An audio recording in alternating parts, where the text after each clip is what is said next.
Good morning and welcome to the SELLAS Life Sciences R&D Day. At this time, all attendees are in a listen-only mode. A question and answer session will follow the formal presentations. As a reminder, this call is being recorded and a replay will be made available on the SELLAS website following the conclusion of the event. I'd now like to turn the call over to your host, Dr. Angelo Sturgio, President and Chief Executive Officer at SELLAS Life Sciences. Please go ahead, Angelos. Good morning and welcome to SELLAS' R&D Day. Thank you all for joining us today. I would like to remind you that during the conference call today, we will make projections and forward-looking statements regarding future events. Any statements that are not historical fact are forward-looking statements. We encourage you to review the company's SEC filings, which identify the specific risk factors that may cause actual results or events to differ materially from those described in these forward-looking statements. Now, a little bit about the agenda. Before we begin, I'd like to quickly walk you through today's agenda. I'll start with some opening remarks to set the stage for our discussion. Then Dr. Omer Jamy will provide important context on the AML treatment landscape, including current standards of care and areas of unmet need, and how GPS and SLS009 fit within it. From there, Dr. Panagiotis Tsirigotis and Dr. Dragan Cicic will discuss the mechanism of action and differentiation of GPS, along with a phase 3 REGAL trial, and will walk us through the clinical and commercial overview of the study. We'll then turn to our second program, SLS009, beginning with Dr. Philip M. Ryan, who will outline the scientific rationale for SLS009 in high-risk and venetoclax refractory AML. Dr. Cicic will then present recent efficacy and safety data from the phase 2 trial and share insights from recent FDA discussions, and Dr. Sharif Khan will offer his clinical perspective based on real-world experience treating AML patients. Finally, we'll wrap up with a Q&A session of questions we have received from our analysts and investors, and then we'll have final closing remarks. We're hosting this R&D event to give our scientific and clinical community, as well as our shareholders and partners, a deeper look into the innovation that drives SELLAS.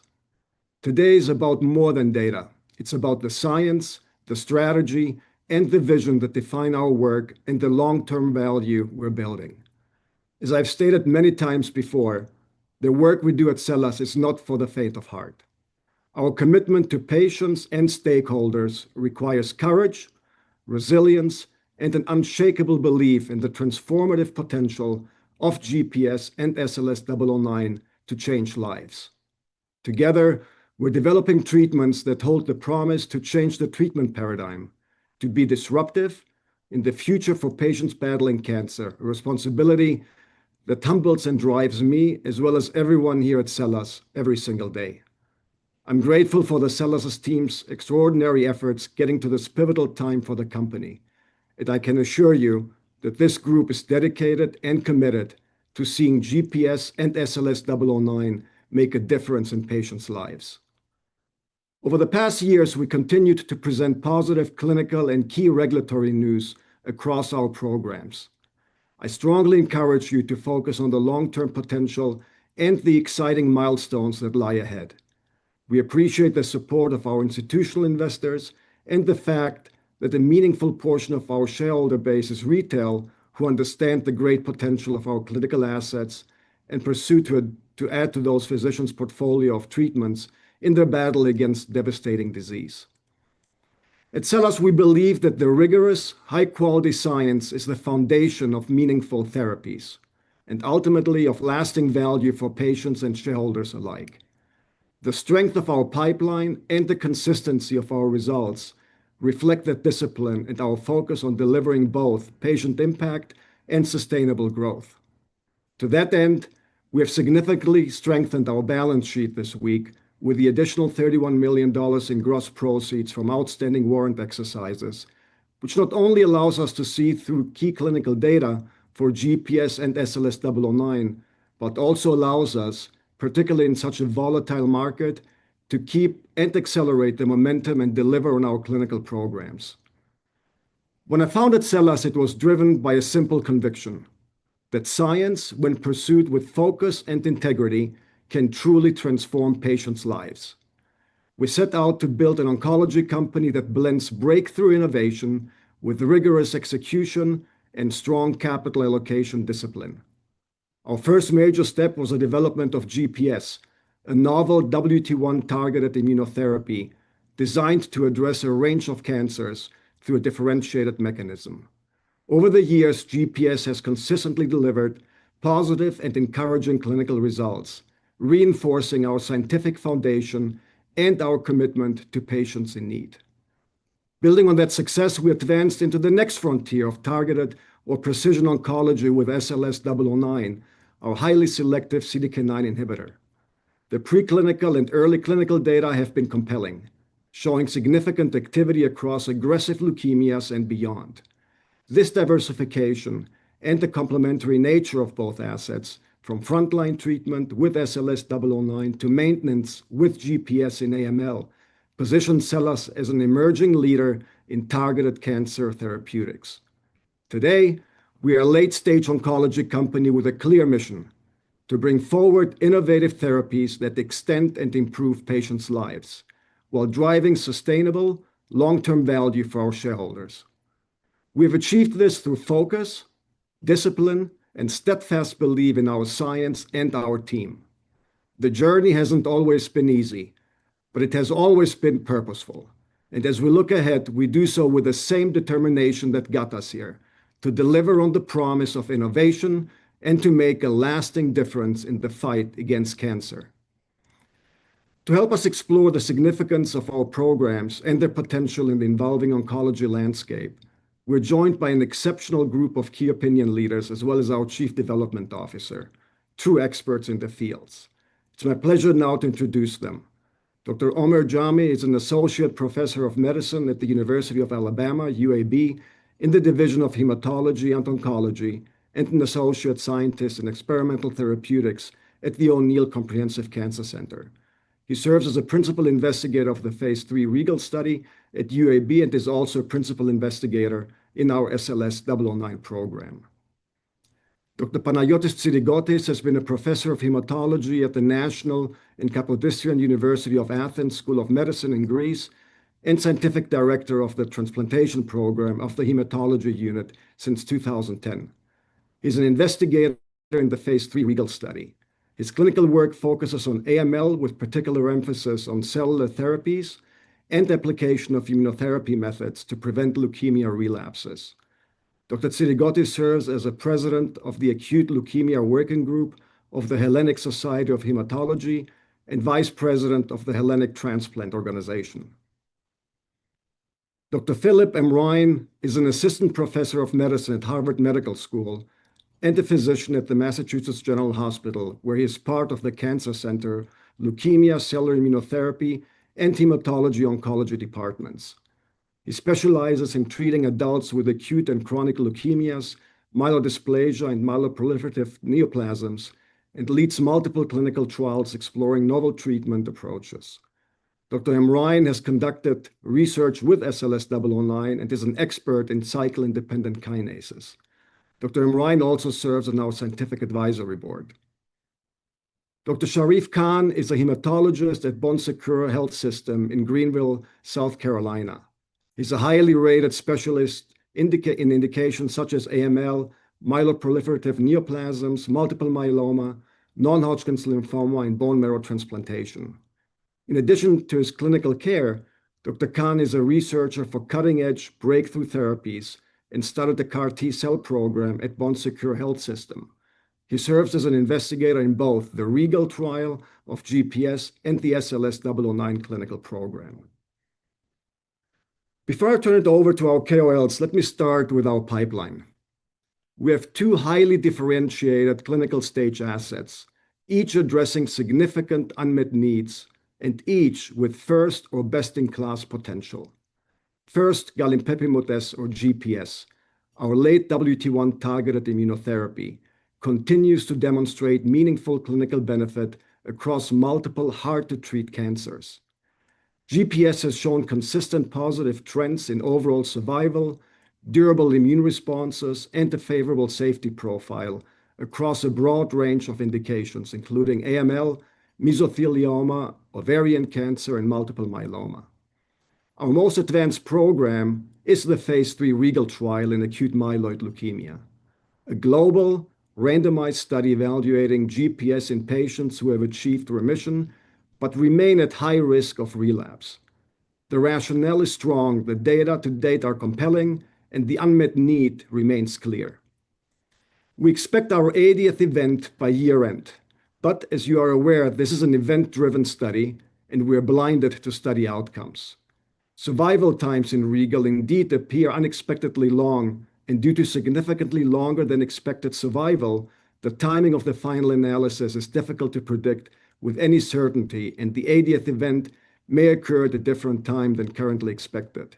Should that event occur later than anticipated, from a mathematical standpoint and the fact that we administer GPS to patients even 3 years out, every passing month may increase the probability of a successful study due to a potential GPS effect, as we have seen in our previous CR1 and CR2 studies, far surpassing median overall survival versus standard of care.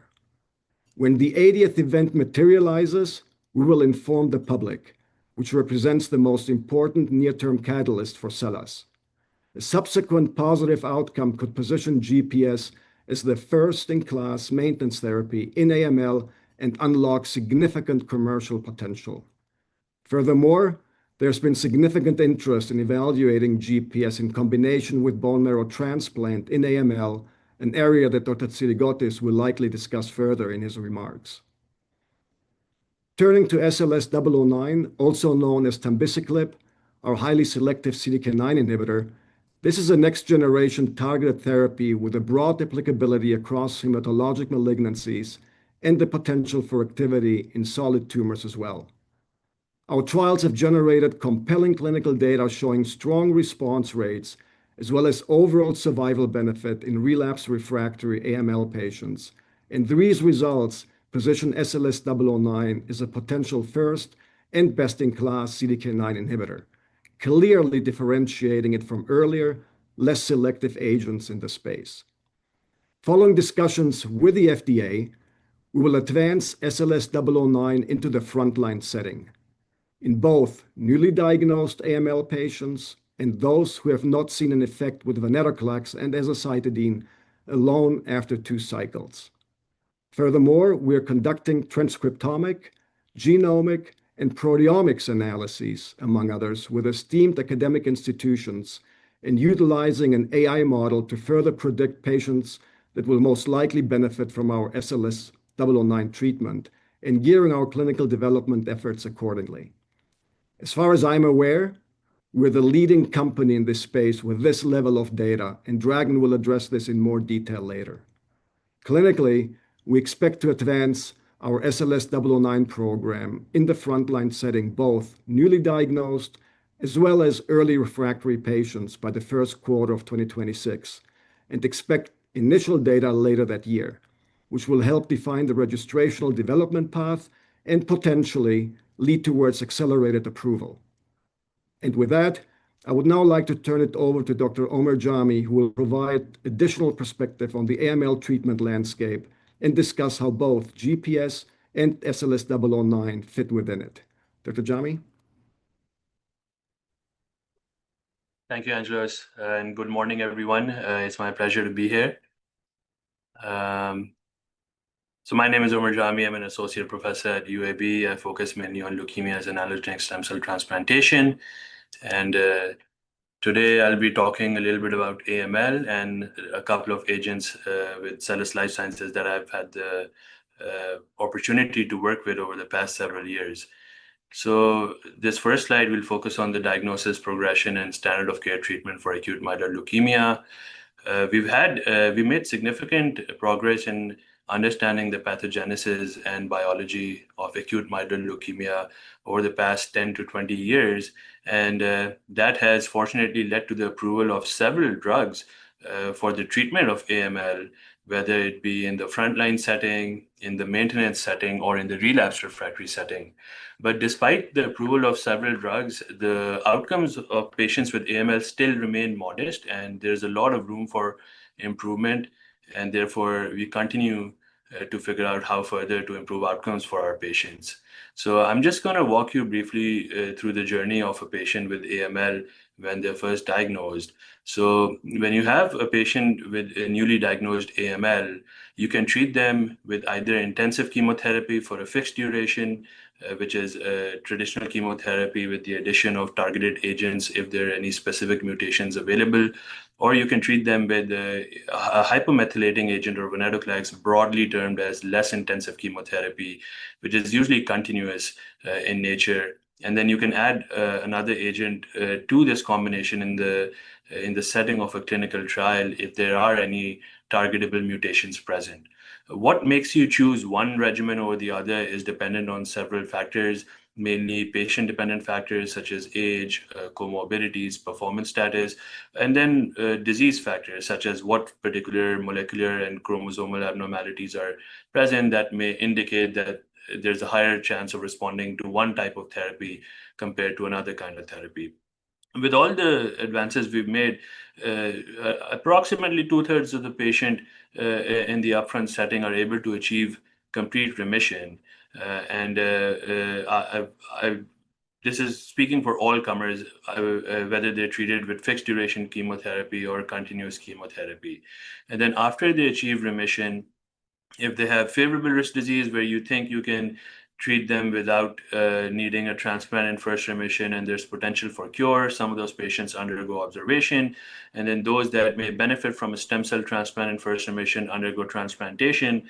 But as we all know, that many patients whose disease may be eligible for transplant are unable to proceed to transplant for various reasons. Again, those could be patient factors, those could be socioeconomic factors, disease-related factors, donor availability.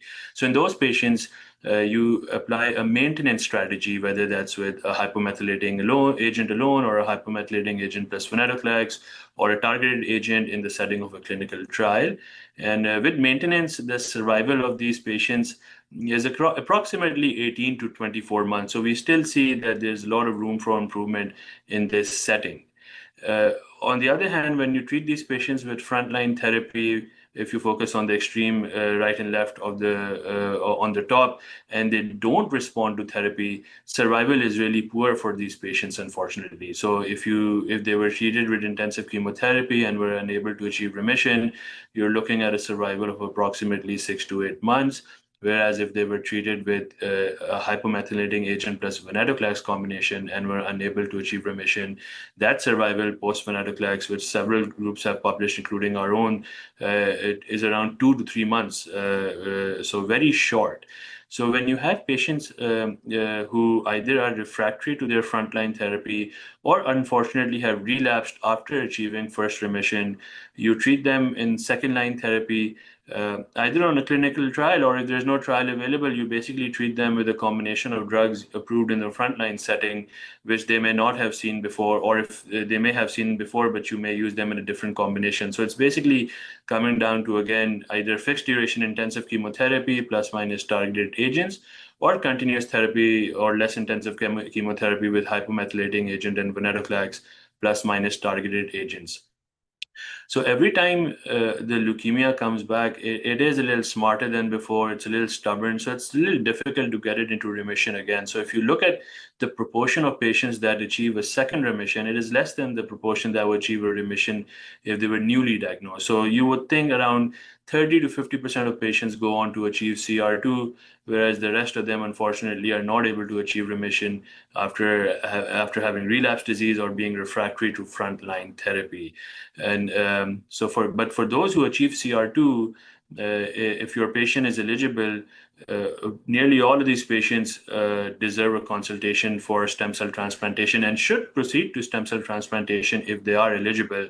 But as we know that, again, there are barriers to transplantation. So for the vast majority of these patients, you need to have some sort of maintenance strategy, for which currently there is no FDA-approved agent. So physicians like myself would use either a hypomethylating agent plus minus venetoclax combination or a targeted agent to try to maintain that second remission, which we know without transplant is very difficult to maintain. And studies have shown in the past that the survival of these patients who achieve CR2 and are unable to proceed to transplant is approximately 8 months.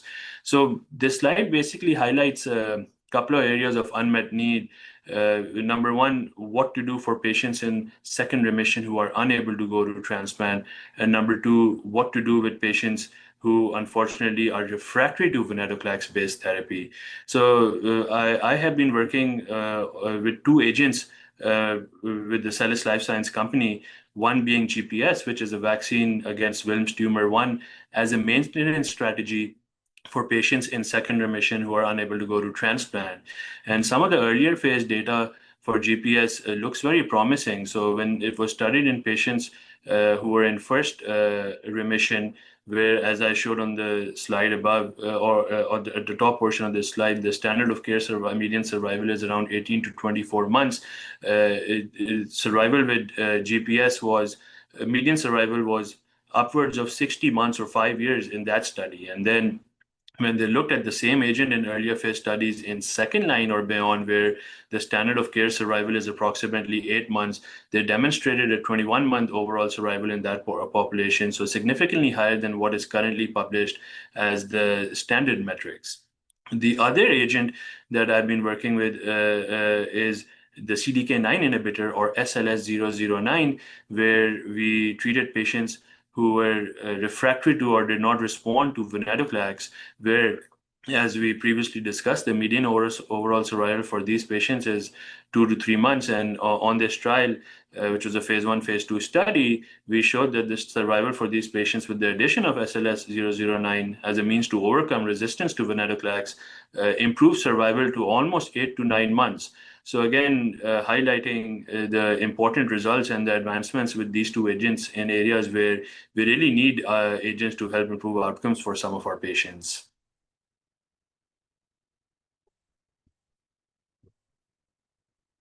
So moving on, a lot of us use azacitidine or any other hypomethylating agent plus venetoclax to treat patients with relapse or refractory AML.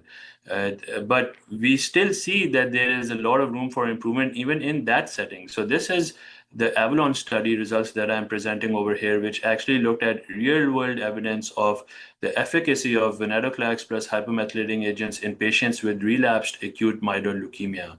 So if with the combination you see over here, approximately a third of the patients were able to achieve a composite complete remission.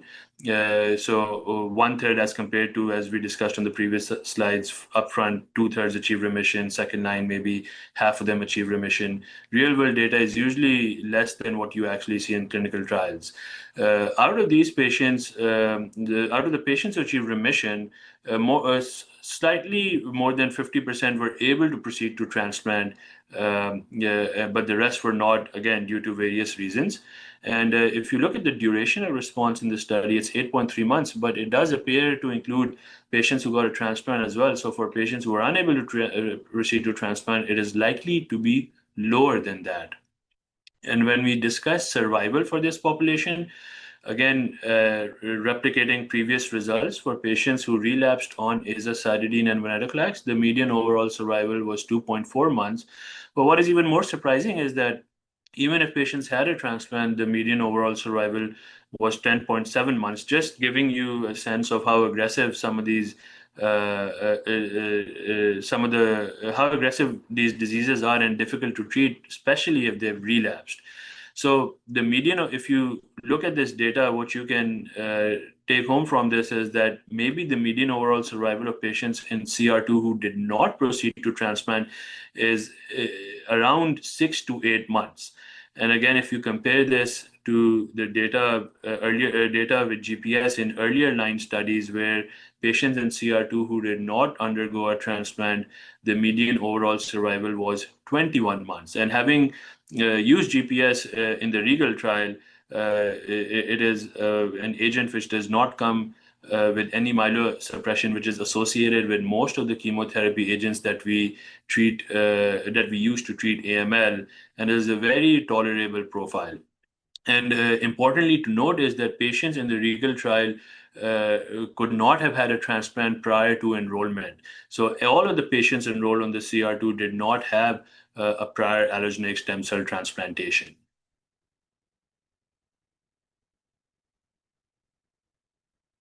So what are some of the areas of unmet medical needs in acute myeloid leukemia? So after going through the previous two slides, we believe that a lot of patients need to go to stem cell transplantation, but unfortunately, the vast majority cannot. We think that transplant is potentially curable for a lot of AML patients. And the reason I say potentially is because there is still a significant risk of relapse after transplant that could depend on what is the disease state before transplant, what is the intensity of the conditioning you use for transplant. So although our intention is always to cure with transplant, cure is never guaranteed with transplant. And in addition to relapse, you have other complications of transplant contributing to non-relapse mortality, such as graft versus host disease and infectious complications. Therefore, not all of your patients who need a transplant will be able to go to transplant. Yeah, and those who do, maybe more or nearly 50% of them will relapse, unfortunately, even after transplant. So for patients who are unable to go to transplant, their treatment usually consists of either intensive chemotherapy or less intensive chemotherapy. And less intensive chemotherapy is usually hypomethylating agent and venetoclax combination, which is the current standard of care. And as we've seen before, if you were responding to venetoclax and stopped responding, or you were refractory to venetoclax, your median overall survival is only 2.5 months. And this is where SLS009, the CDK9 inhibitor, has shown to extend survival for these patients 2 to 4 times after they have, by 2 to 4 times after they've not responded to venetoclax, based on the clinical trial that I'm participating in, and we wait for more data over there as well. But this is a very exciting finding, because it actually gives us a sense of trying to overcome resistance to venetoclax and improve outcomes for most of these patients, and maybe even potentially bridge them to a transplant. So what about patients who are on this therapy and are responding and are doing well, meaning who are on hypomethylating agent and venetoclax, and they are in remission, but they cannot go to transplant? What does their trajectory look like? So for most of us who are very used to giving this agent in clinical practice, we realize that with time, if you keep on giving this regimen every month, every 6 weeks, you will encounter cumulative toxicities. And one of the main side effects of giving this combination indefinitely is that you cause bone marrow toxicity, or leading to myelosuppression and low blood counts, which eventually leads to, which sometimes leads to temporary reductions or dose dose reductions, temporary interruptions, or even sometimes permanent discontinuation of the agent, because your patient's not able to tolerate this regimen because of very low counts. And this is even more important for people who are in second remission or beyond, because they've already got a bone marrow which has seen so much chemotherapy before, so their bone marrow microenvironment is sort of compromised. So we would expect them to have more side effects when it comes to myelosuppression and cytopenia. So we don't know how long will they tolerate this regimen for. And a lot of studies these days, and including standard of care practice, is to reduce the dose of venetoclax or alter its schedule, either by giving it for less days or reducing its dose in most of our patients. And then we do know that although we get responses with this agent, those responses are not very durable, and most of the patients will eventually relapse. So this hypomethylating agent and venetoclax combination is unfortunately not meant to be curative in nature. And we need areas to improve upon these outcomes further. So to summarize, the couple of areas of unmet needs which we've discussed over here are what to do for patients who have achieved a remission but are unable to proceed to transplant. As we've already discussed, in the front line, the median survival for these patients is 18 to 24 months. In second remission and beyond, it is 8 months. We've already seen GPS data from earlier phase studies where the frontline data, the median survival is more than 60 months. And in the second line setting, the median survival is 21 months, significantly higher than what has already been published. So again, really looking forward to the results of the REGAL trial. Of course, we don't know the survival status between both the arms, but we hope that the previous trials will be replicated. The longer duration obviously implies that the patients are living longer, which would be in keeping with previously confirmed GPS outcomes. And with that, I'd like to end my presentation. Thank you. Thank you very much, Dr. Jamy, for the insightful overview. And it's really my pleasure now to turn it over to our Chief Development Officer, Dr. Dragan Cicic, as well as Dr. Panagiotis Tsirigotis, to provide an overview of the REGAL study.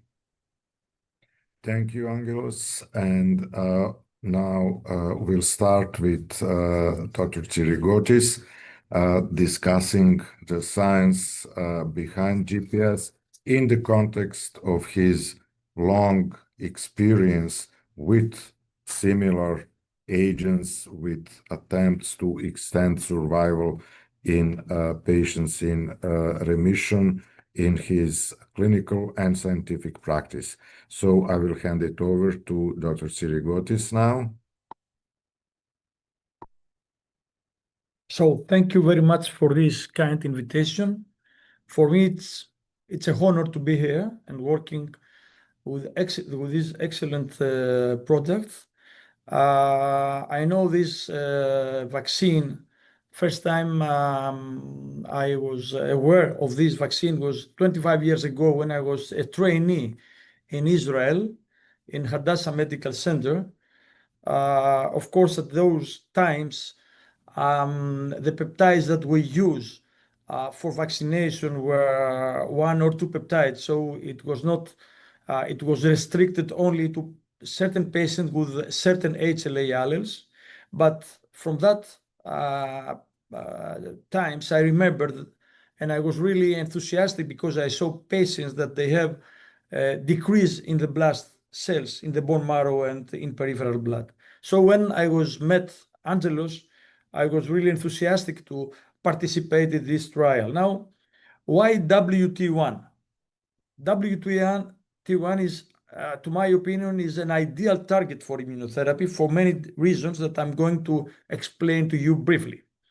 First of all, WT1 is not expressed under normal circumstances or normal hematopoietic stem cells. It is only expressed at tiny amounts in certain subpopulations like myeloid progenitors.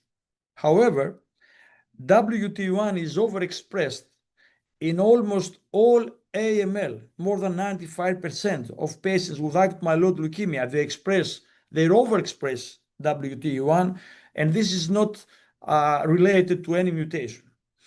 It is also overexpressed in many other hematological malignancies and also in solid tumors. And the story here is that when WT1 is overexpressed, it becomes highly immunogenic. And the immune system can elicit an immune response, which is directed against the leukemic cells. So WT1, under these circumstances, it's considered as a tumor-associated antigen that is cancer-selected, cancer-specific, and that's why when we target these, then we can avoid killing of the normal stem cells, and this is really important.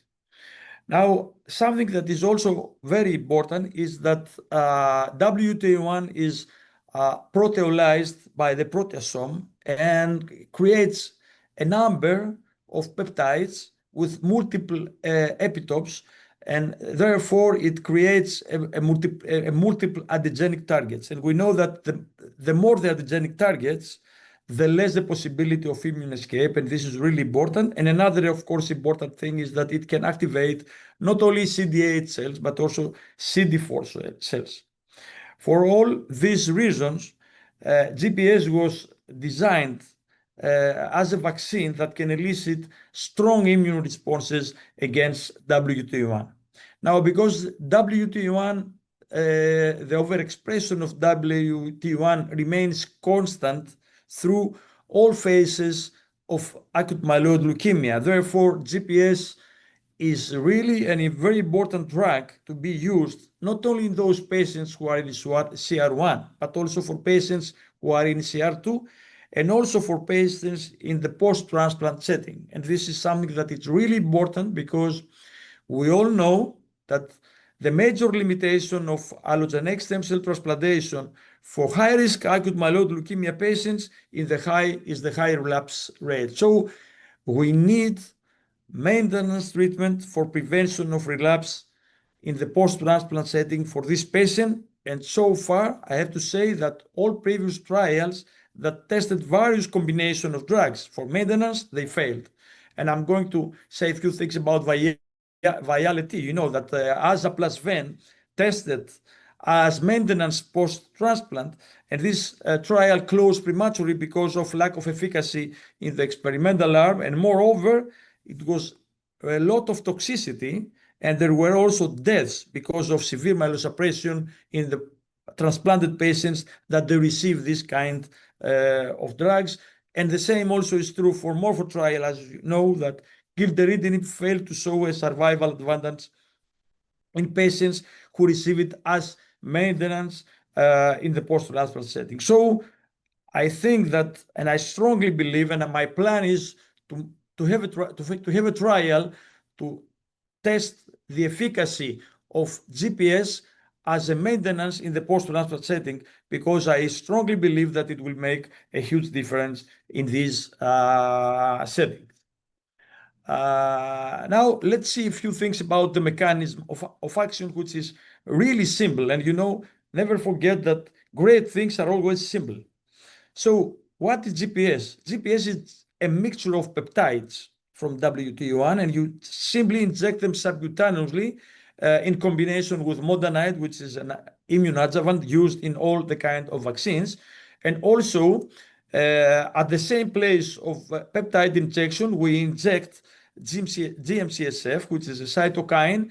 And the reason we do this is that because GM-CSF activates immune cells and recruits many immune effectors in this area in prox vicinity to the peptides, like monocytes, and most importantly, antigen presenting cells like the dendritic cells.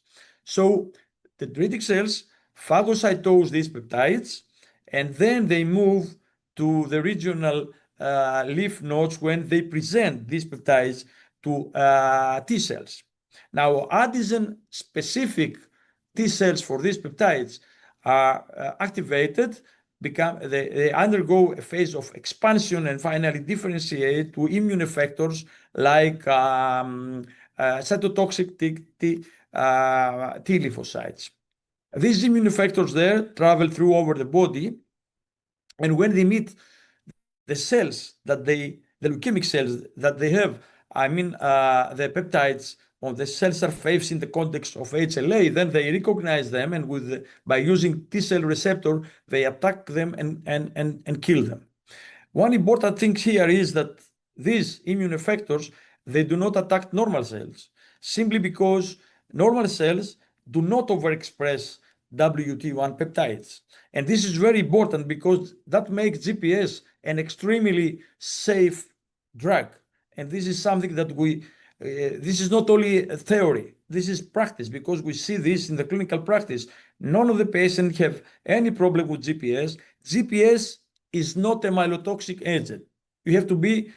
This is something very, very important, because most of the drugs we use as maintenance, they induce myelotoxicity, and this causes many problems. GPS is not myelotoxic because GPS does not have any effect on the normal cells, and this is very important. The only thing you have is just irritation in the place of injection. Now, I would like to stress several points. I would like to stress these points because these are the reason that makes GPS the most promising vaccine so far. So GPS, it consists of a mixture of many different peptides that are derived from the WT1 protein. And this is very, very, very important for two reasons. First, these peptides can be bound to many different HLA alleles. So GPS is not an HLA restricted drug. You do not need to check the patient before this administration for HLA. You don't need any HLA typing as we do this in the past. In the past, when we have only one or two peptides, and these peptides, they were specific, HLA specific, then we had to test patients for HLA. And only few patients were eligible for these peptides. Now, the GPS is a universal drug. You do not need to test HLA, and that is really, really important. The other thing is that the multiplicity of epitopes results into many different antigenic targets. And this is very important because the more the antigenic targets, the less the possibility of immune escape. And this is a basic rule in immunotherapy. Another important thing that I want to make it clear is that the peptides in GPS are not like the old peptides. There are heteroclitic peptides. And heteroclitic peptides are products of artificial intelligence when you can, by changing a little bit the amino acid sequence of these peptides, you can make it more immunogenic. So these peptides are capable of elicit strong immune reaction against these peptides, and this makes them very effective. And also you can prevent the mechanism of tolerance, which is observed with the use of other peptides. Finally, another one important thing is that these peptides do not activate only CD8 cytotoxic cells, but they also activate CD4 cells. And this is very important because antigen-specific CD4 cells are required because they give help for better cytotoxicity, but also they maintain the effect of the CD8 cells. So for all these reasons, I think that GPS is currently the most promising vaccine that we have. Now, this is the REGAL trial. The REGAL trial is a prospective randomized trial, included patients in CR2 or less CR. The patients were not eligible to have intensive chemotherapy, and they were not eligible to have a transplant, which is, as we all know, and Dr. Jamie said before, that if you are in a state of CR2, the only way to have a prolonged survival is to undergo allogeneic stem cell transplantation, but these patients were ineligible. 120 patients enrolled in this trial, and the patients were randomized to receive either the GPS vaccine or the best available treatment. So the only available treatment that we have for patients who are in CR2 is give them maintenance with a single agent hypomethylating agent. We can give them EMA in combination with venetoclax, or we can simply observe them. Now, patients who receive GPS, they receive GPS every 2 weeks for the first 10 weeks, and then they receive it once monthly for 1 year. Now, as you said, as you listened before, it seems because we don't have the 80 event so far, so it is clear now that the median overall survival for the whole group of patients that are enrolled in the REGAL study, it will be more than 2.5 years. So this is really, really important. And you will allow me to say that I'm totally convinced that this is not due to the best available treatment, because we know, Professor Jamie said before that if you use Venaza in the setting of CR2 as maintenance, then the median overall survival is just a few months. So I'm pretty convinced that this prolongation in overall survival is due to GPS. And because we treat patients and we see these patients, that's why our request to SELLAS was to allow us to continue treatment with GPS, because, as a physician, if I see that my patient is getting benefit from a drug, then I'm really reluctant to discontinue this drug. So now the maintenance phase is extended thanks to SELLAS, not only for 3 years, but even more. And this is really, really important. Now, we know from previous trial that the vaccine is effective. Okay, we know this, and there are published so far that we have 2 phase 2 trials. The first one was GPS was administered in patients of all ages in CR1. These patients were not eligible for allogeneic stem cell transplantation, and the results from this trial were really impressive because the median overall survival has not been reached yet, and it is estimated that the median overall survival will be something like more than 6 years. Now, if we see the historical control for those patients who are not eligible for allogeneic stem cell transplantation and in CR1 and for all ages, then the median overall survival is approximately 80 to 20 months. So this is really very convincing data that GPS actually works. And the second study is in patients with a median age of 74 years old that they were in CR2. And again, as you can appreciate from the slide in the right side, that the median overall survival again was significantly prolonged as compared with the control group. And finally, I want to say a few things about the immune responses.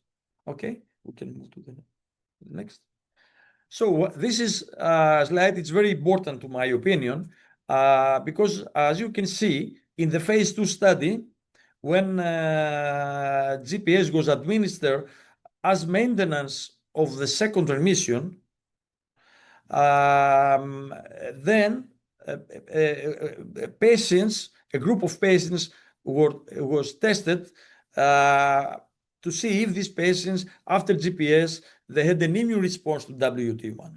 And you can do this with various techniques like immunophenotype or many other tests.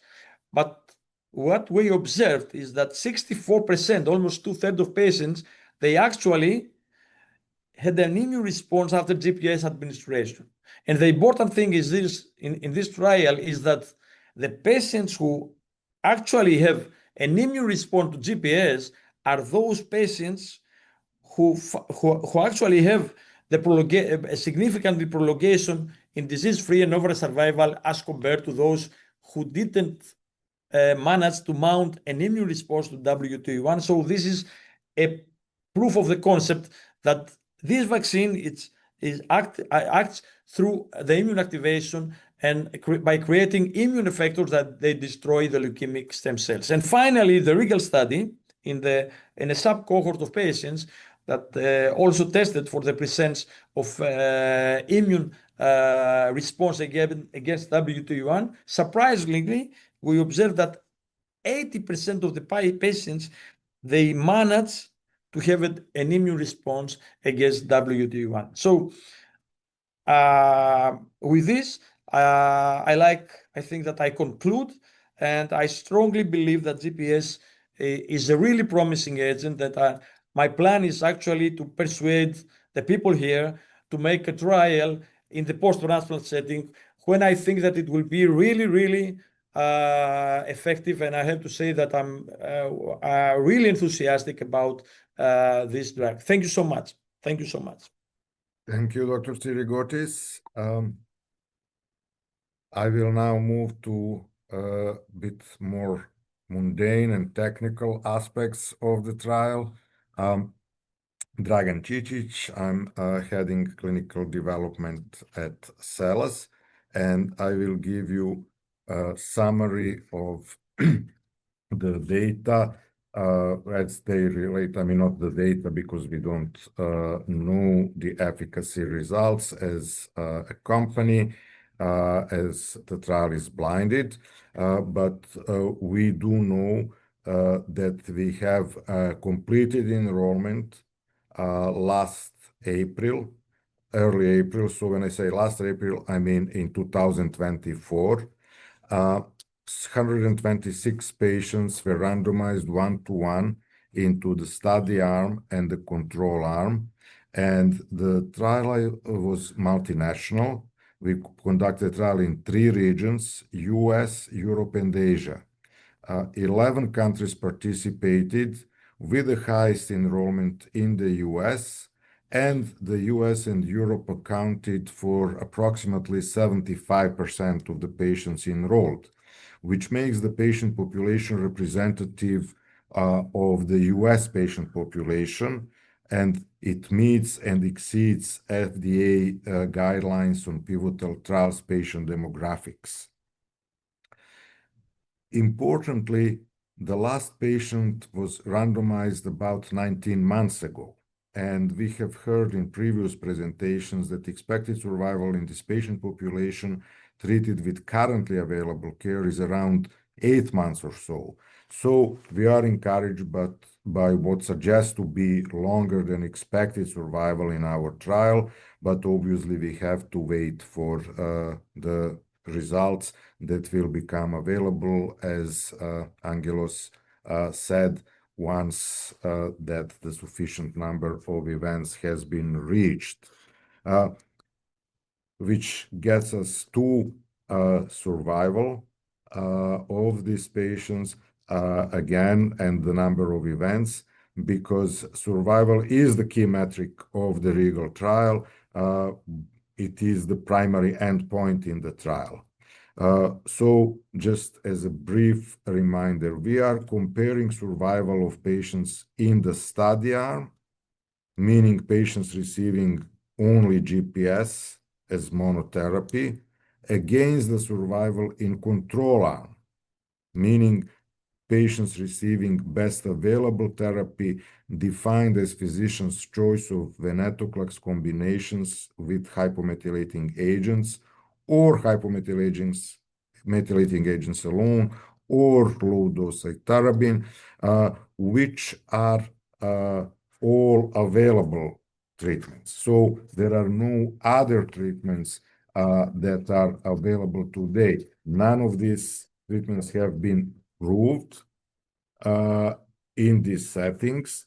So therefore, we cannot call it standard of care, but this is conventional care, meaning the only ways in which these patients are treated today. And now, when we said physician's choice, what dictates physician's choice is, as previous presenters have said, lots of toxicity with the available treatment, right? So because of the toxicity, they have to make a decision on what patient indeed can tolerate in these settings. So the control arm is truly a real-world experience, right? It's not artificial in any way, shape, or form. Now, when we say that survival is the primary endpoint, I just want to clarify here, as we got some questions in the past where people would ask about median survival. And I just want to say that median survival is one endpoint, right? But the actual endpoint for this trial is hazard ratio.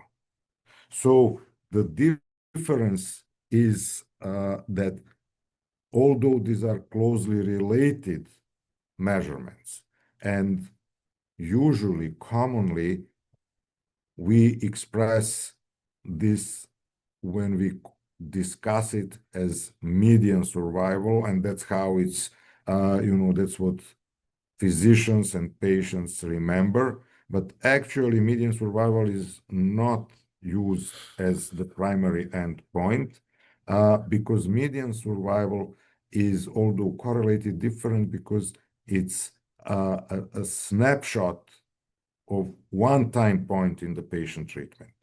So basically, you are reporting that patient who's in the middle of the survival curve has lived for example, 10 months. And then you say the patient who's in the middle of the survival curve of the comparator has lived for, say, 11 months. So then you would say it's 10 months versus 11 months. But that's not in itself a provable endpoint. The provable endpoint is hazard ratio because it tracks patients over time and compares their probability of survival at all time points. So hazard ratio is reported as a proportion between the arms. For example, if we say hazard ratio 0.636, that means that overall over time, patients in one arm had probability of dying of 63.6% compared to the other arm. So in other words, almost 40% lower, right? So that's really what we are going to be looking for, and that's why we need 80 events, so as to be able to tell over time, to make an ironclad conclusion of which which treatment benefits patients more and how much more. So again, this can be shorthanded in a way by correlating it to median overall survival. So if median overall survival, for example, is 8 months for control arm and 12.6 months for study arm, then this would imply that the hazard ratio is going to be met. But again, this is just a way to explain this more intuitively. Now, in the initial assumptions, we expected, and Angelo spoke about that as well in his introduction. We expected that final analysis, that 80 events, and therefore final analysis, would occur approximately 12 months after the last subject is randomized. So we thought it may occur then sometimes in the second quarter this year, or at the latest in the fourth quarter. But now we know that 80 events have actually not occurred 12 months later and have not occurred even 19 months after enrollment completion. So, but as my predecessor, as other presenters have said, what's really important here, that this is a very encouraging, potentially a very encouraging sign, because we are seeing, longer than expected survival, which is, again, we cannot say that this is because of GPS at this point until we actually see the data, but this is an encouraging sign. Now, I'm going to switch to just addressing briefly the market size. And, AML is a rare disease, rare enough to qualify as an orphan disease, but it's actually not that rare. It's actually the most common leukemia, the most common type of leukemia, and I would say by far the most common. So there are around 77,000 patients in US, European Union, Europe 5 biggest markets, Japan and China, who are diagnosed with AML each year. Out of those patients, and these are the markets for drugs, right? These are the largest markets for drugs. Now, in the US, there's almost 22,000, actually closer to 22. We have 21, but at this time, it's getting more like 22, so the incidence is increasing. And almost all of these patients, as my colleagues have said, 97% of these patients express WT1, right? And vast majority of patients get treated, because in the absence of treatment, AML is invariably lethal. So there are no patients who can survive AML without treatment. As we have learned, unfortunately, most of the patients cannot survive it even with treatment. Complete remissions are actually in these largest four markets are actually closer to 50-55%, because United States has probably the highest rate of success in treating, but nevertheless, in the absence of transplant, all the patients, almost all patients, will relapse. And now their probability of getting into the second transplant, into the second remission is now much lower, as we've heard. So altogether, in the end, there's about 15% of patients who are, who end up in CR2. And these are the patients that GPS is focused on. Now, in the front line, in the first line, where we are developing tambiciclib, we estimate that approximately 1/2 of the patients would benefit from tambiciclib. And of course, all patients in CR1, we believe, would benefit from GPS. So that's really, in a nutshell, the technical aspect of the trial and the market size. And with that, Thank you. Thank you, Dragan, and thank you, Dr. Tsirigotis, for this detailed and exciting discussion, really, of our REGAL study and the potential GPS holds to alter the GPS treatment paradigm. And I think, Dr. Tsirigotis, I think you made a very strong case to support you with the post-transplant work with GPS. Thank you.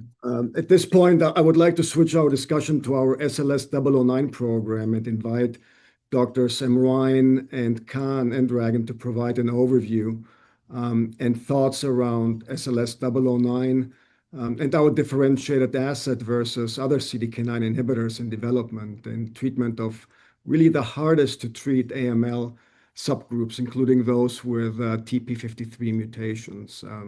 We'll talk about our biomarker strategy and upcoming trial design and how it all really comes together finally to hopefully benefit patients in dire need of effective and safe treatments in AML. So with that, I'll turn it over to Dr. Emrine, please. Thank you, and greetings from Mass General in Boston. And I will try to dig deeper into the rationale of why we're excited about SLS009 for the treatment of AML. As you've heard, the outlook for these patients is really not good, but the azacitidine-venetoclax combination has become much more popular over the last year or two. In fact, more and more younger patients are receiving this combination rather than intensive chemotherapy. But as you can see, even though the combination is better than azacitidine alone, the median survival here in this older population is 14 months, and few patients actually are being cured. We know the outlook for these patients is largely driven by the mutation analysis. Not all mutations are bad mutations, but there is quite an assortment, as you can see here, of mutations that's being looked at.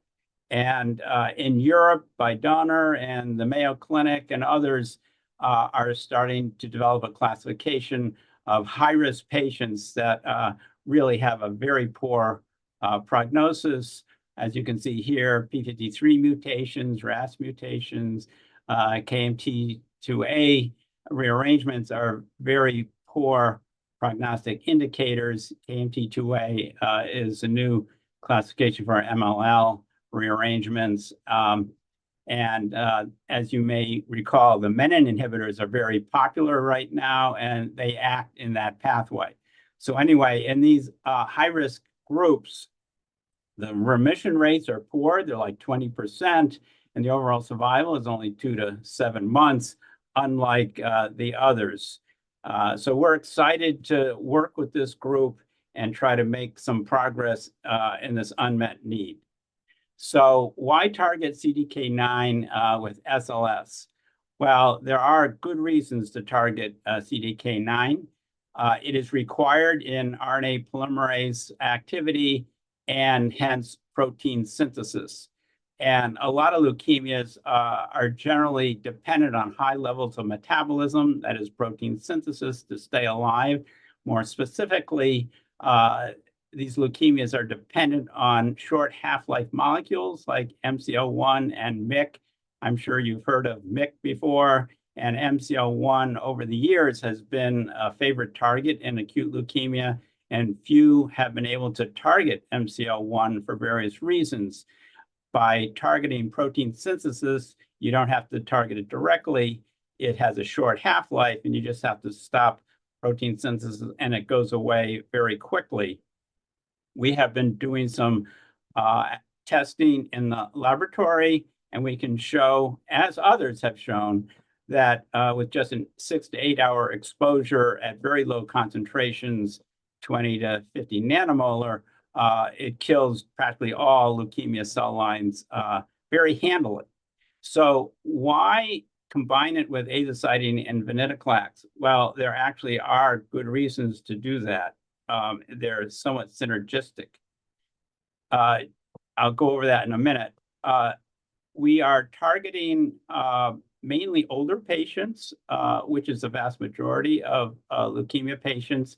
Already the standard of care is azacitidine and venetoclax, so it's very simple to design a trial where we just add SLS to what people would be using anyway. In our lab, we show synergy in the early studies, phase 1, phase 2. It looks like it can be synergistic with azacitidine and venetoclax. And I'll now go over some of the details of why scientifically this makes sense.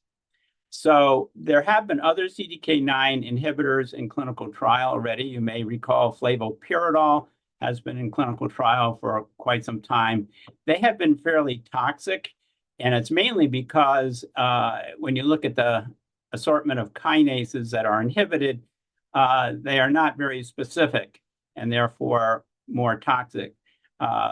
SLS is very specific for CDK9, and therefore it is much better tolerated than the other CDK9 inhibitors that have been tested. And if you look at the picture to the left, I'll just briefly tell you exactly how this works.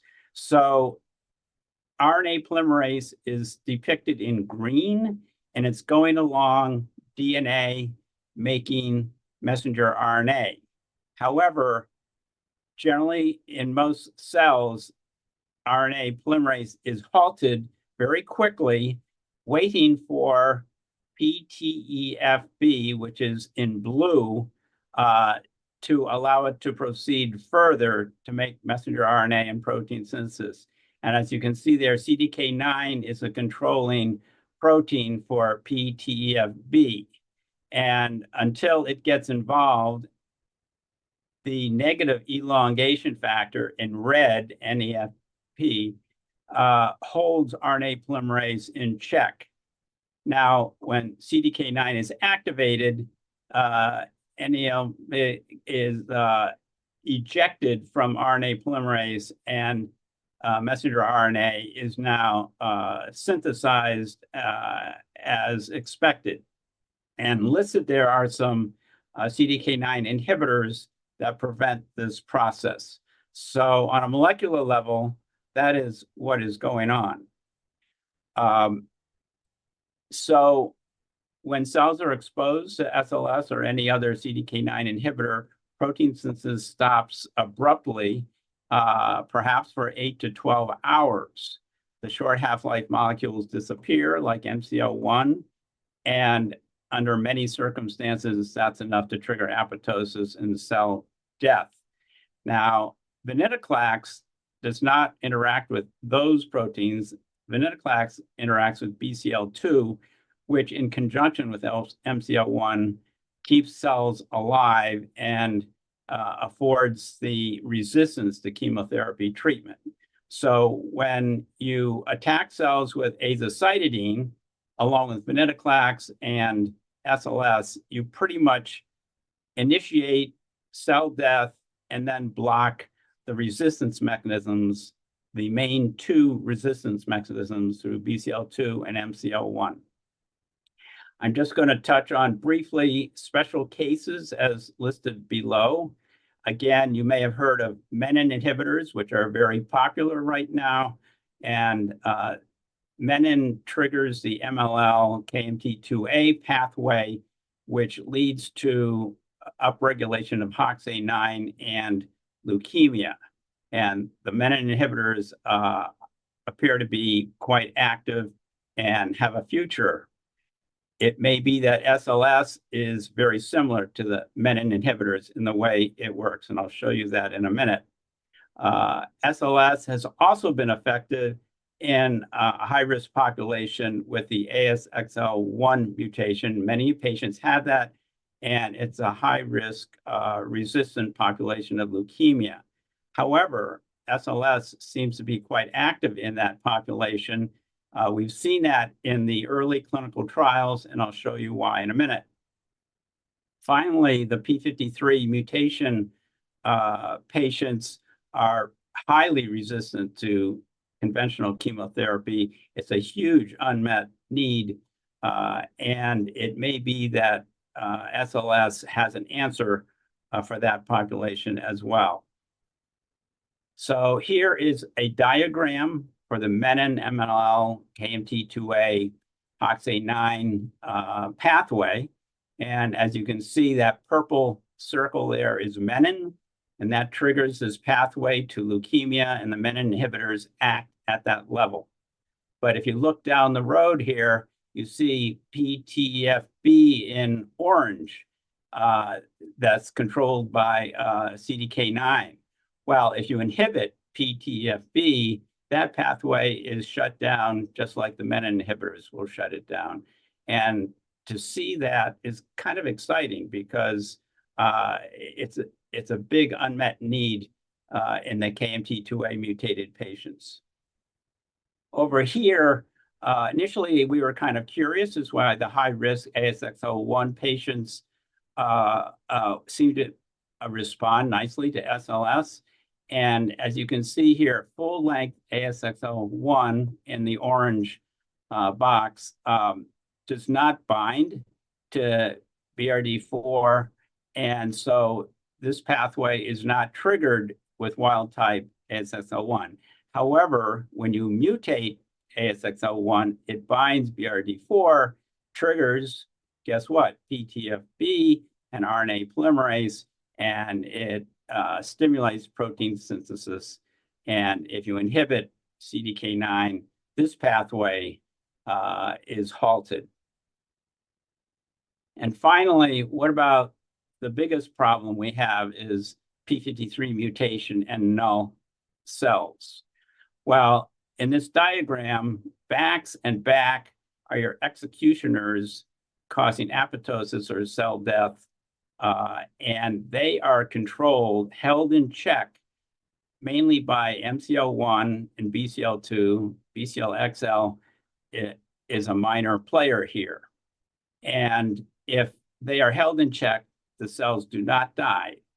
But if standard chemotherapy comes along, triggers P53, suddenly it causes release of BAC and BAC through MCL1 and BCL2. And if you don't have p53 or if it's mutated, conventional chemotherapy has nothing to work on. And so MCL1 and BCL2 continue to hold on to BAX and BAC, and you don't get the cell kill that you expect, you get resistance.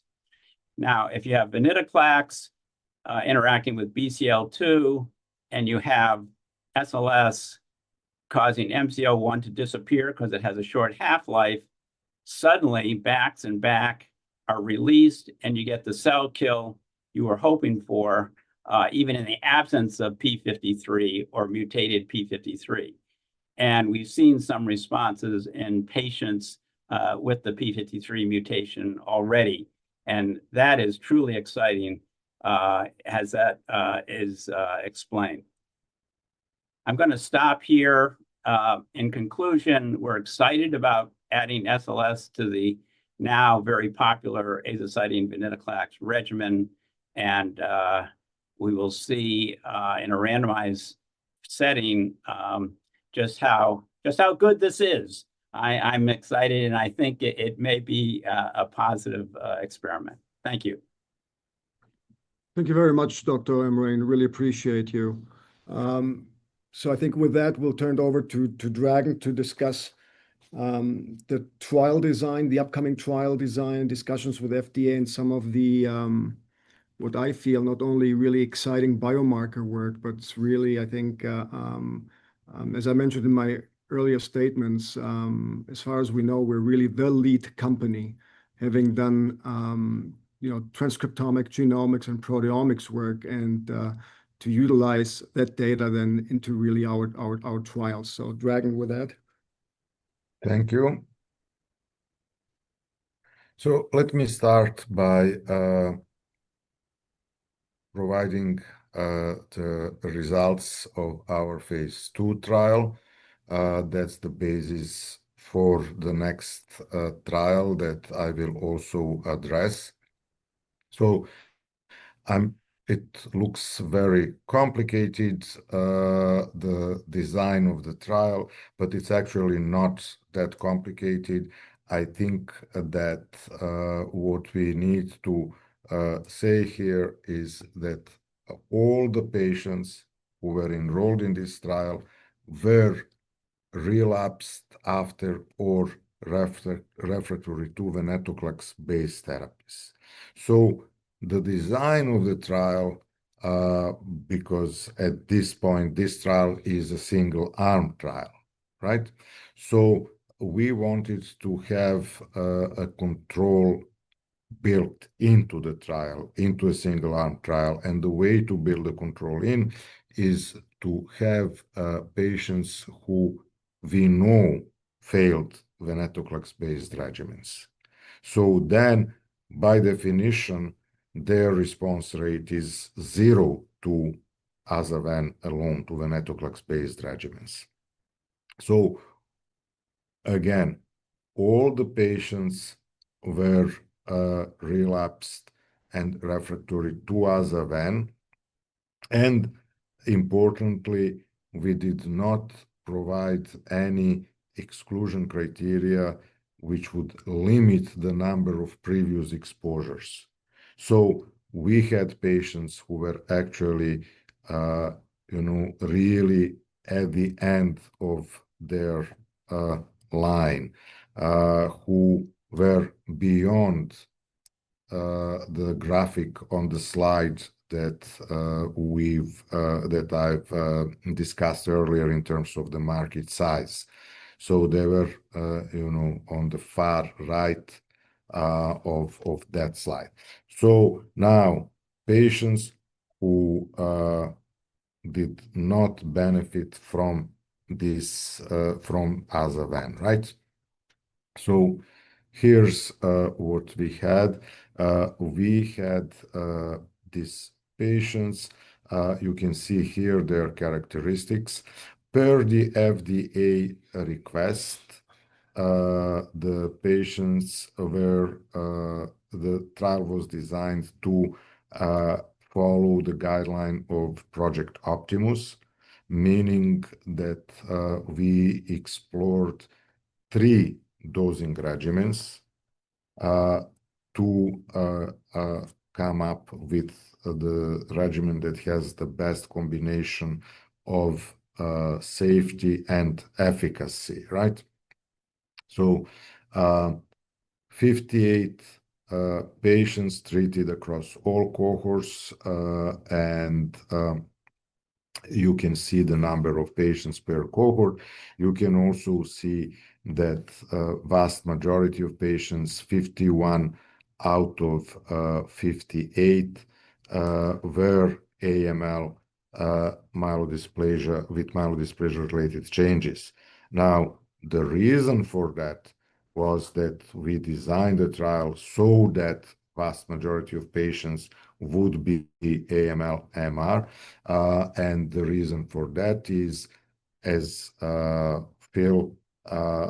Dr. Amrain discussed in his presentation, that they have certain genetic changes, certain biomarkers that indicated, per Dr. Amrain and other scientists' work, that they would be particularly susceptible to the treatment with our drug.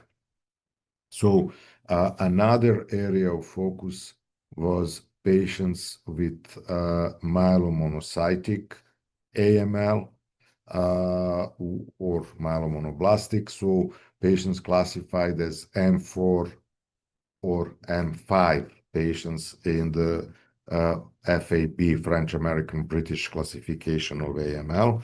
So we had a decent number of patients of that type, again by design, right?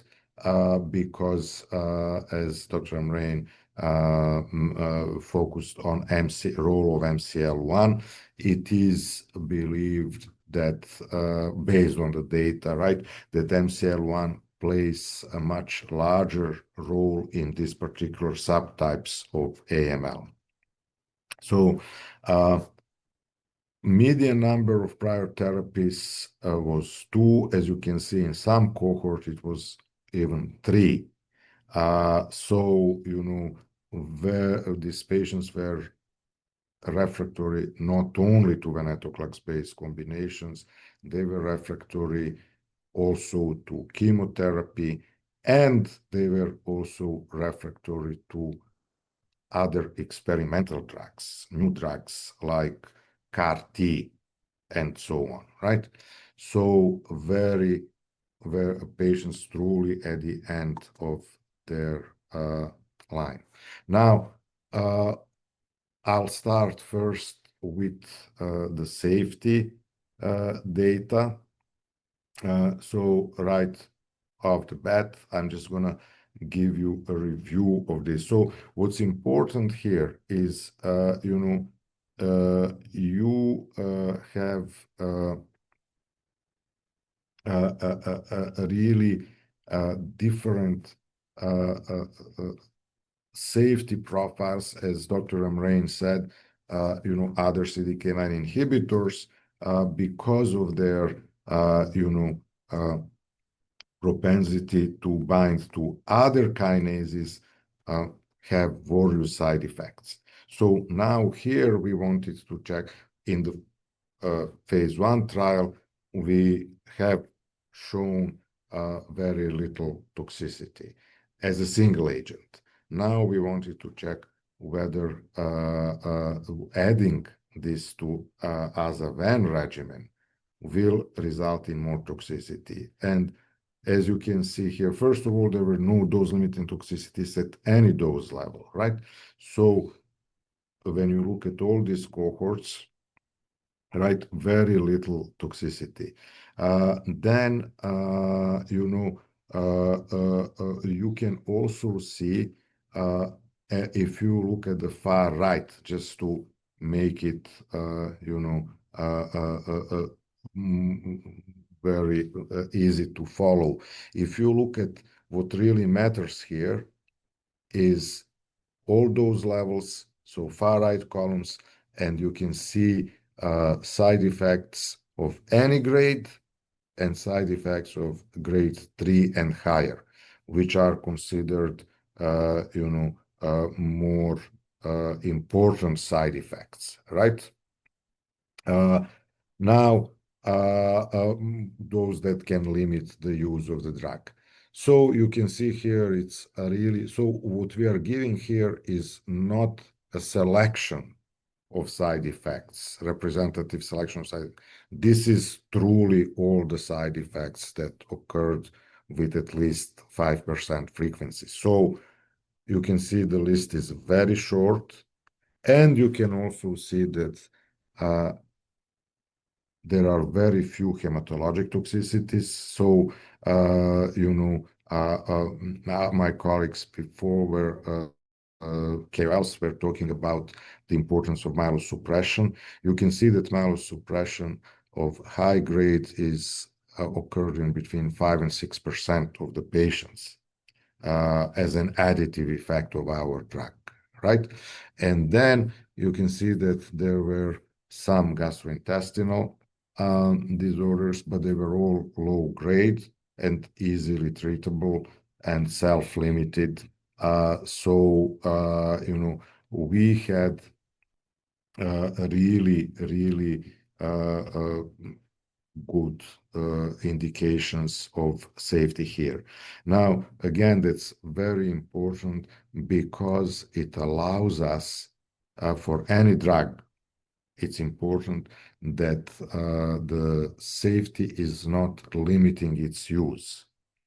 And we are in a position where we can say here that the safety is not limiting its use. Now, even though there's very little toxicity, it appears, another important thing is obviously efficacy.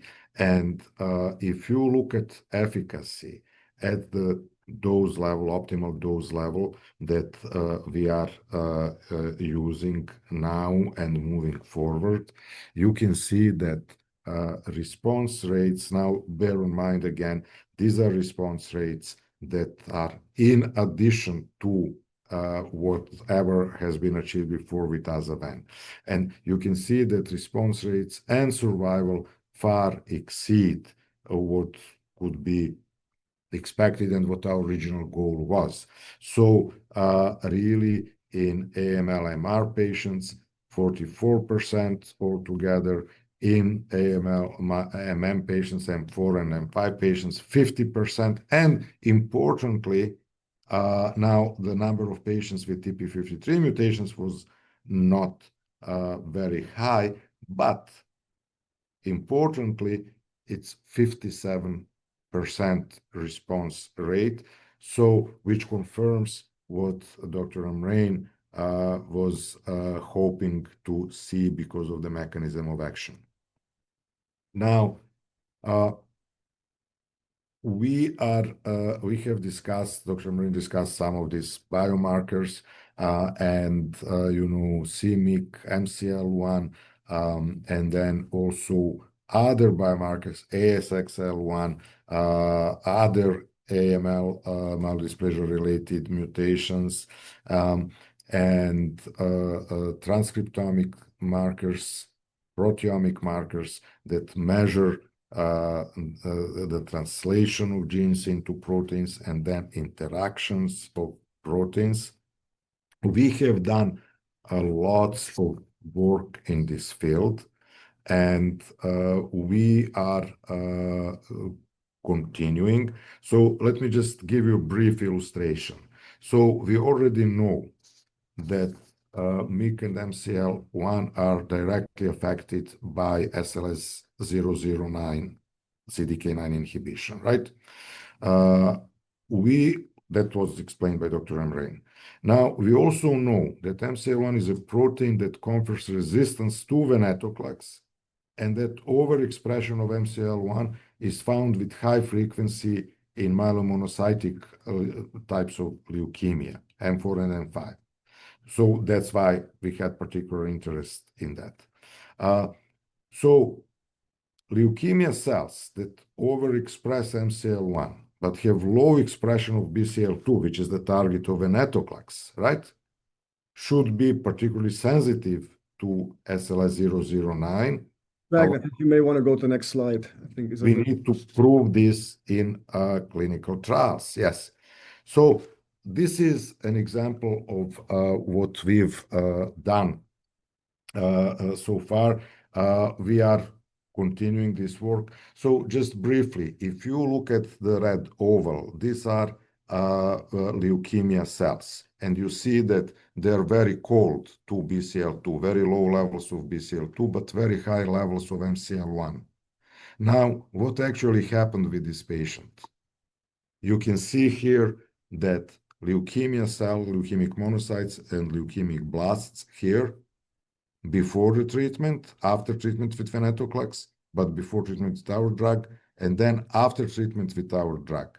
So we can connect here, tie together clinical features, biological features, mechanism of action, and predictive values. And that's a big focus of our work. Now, based on that, all of that, we've designed this a new trial with input from the FDA, which agreed that safety and efficacy data are sufficient to justify a first-line study, and recommended that we move the development into front line because we now know, based on these biomarkers that Dr. Amrain and I discussed, we actually can identify patients who are unlikely to benefit from venetoclax-based standard of care before they even get treated. And the FDA also put specific emphasis on MCL1, which they want us to, and we are doing that, as you've seen, explore further as the biomarker. Now, the proposed trial, the trial that the FDA proposed, is going to be conducted in two groups, right? Two settings. The first setting will be patients with AML, MR biomarkers and or M4, M5 biomarkers and or Mayo-based biomarkers. So then these patients will be randomized 1-to-1 to receive venetoclax and azacitidine alone, which is the current standard of care. These are all newly diagnosed patients, or received Avalon plus our drug. And then we have a very direct comparison in a prospective trial. In the setting 2, which we designated as group 5, we are going to enroll patients who started already on azacitidine and venetoclax, went through 2 cycles, but did not benefit from azacitidine and venetoclax. Now, standard of care is 4 cycles. So, but if the patient did not benefit in the first 2 cycles, then the probability of response is very, very low, and they also develop features that we believe will make these patients particularly amenable to our drug. So we have 2 options, 2 possibilities that we are exploring, and we we have an ability to develop our drug in one settings or the other settings or both, right? So that's really where we are. We are now getting ready to commence this trial in the next quarter. Great. With that, Dr. Khan. Yeah. Hello. Good morning. Thank you for inviting me to this symposium. My name is Sharif Khan. I did my fellowship in hematology and then stem cell transplantation. I'm a community hematologist. by definition, that means you work in a small town with a medium-sized hospital or a large hospital. My previous position was at the Geisinger Health System. I was there for 11 years, and I've been here at Bon Secours over 9 years. My area of practice includes, acute myeloid leukemia, acute lymphoid leukemia, CML, CLL, MDS, Hodgkin lymphomas, T-cell lymphomas, B-cell lymphomas, autologous transplant, allotransplants, CAR T cells, and BiTE therapy. And I also participate in clinical trials. And I also treat, a number of benign hematology patients with ITP and iron deficiency and sickle cell. So it's a kind of an old school job. We do everything. And, when before opening a clinical trial at my center, I have 3 criteria. Number 1, based on the information available, is this likely to benefit my patients? Number 2, are the logistics such that it would be acceptable to the patients? That can we get it? And number 3, do we have these kinds of patients in clinic so that we can enroll in a meaningful manner? Those are 3 criteria. That's why I participated in the REGAL study, and I was also part of the phase 1 in GFH009, and then the phase 2 on SLS009, and enrolled patients in multiple cohorts. So I'd like to, I'll keep this simple, and I will put the results that Dragan shared with us into more of a clinical context and summarize things. In